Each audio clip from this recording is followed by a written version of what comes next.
अखन अहाँ सब म्यूजिक से मैथिली टॉप।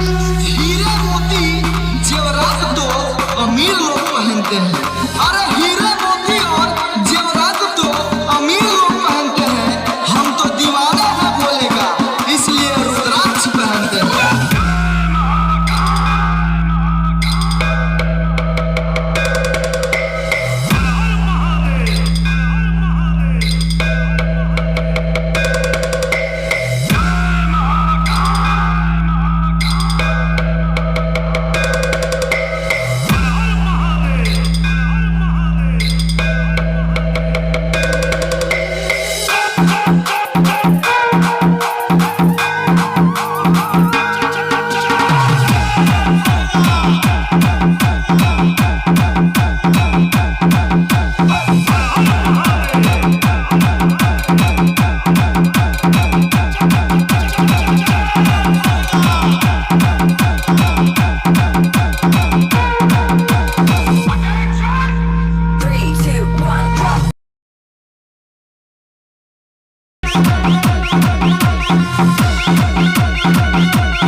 जब जमाना हमें मुश्किल में डाल देता है, जब जमाना मुझे मुश्किल में डाल देता है, मेरे भोले बाबा, मेरे भोले दानी हजारों रास्ते निकाल देता है।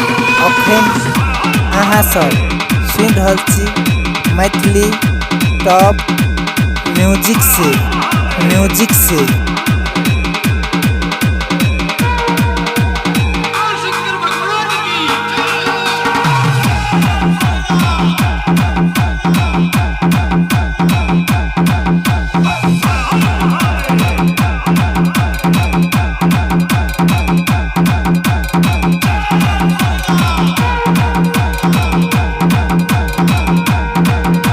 अखन अहाँ सब सुन रहल छी मैथिली टॉप म्यूजिक से।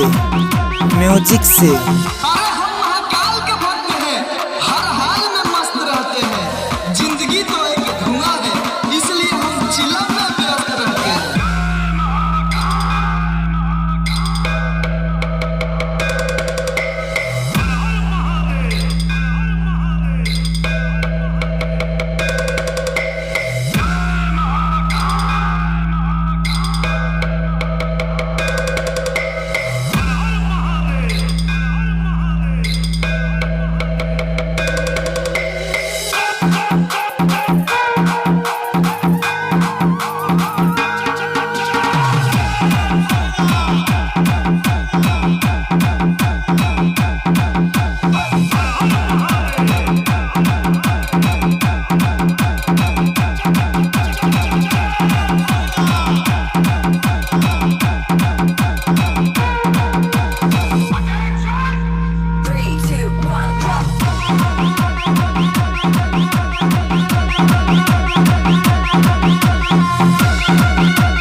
अखन अहाँ सब सुन रहल छी मैथिली टॉप म्यूजिक से।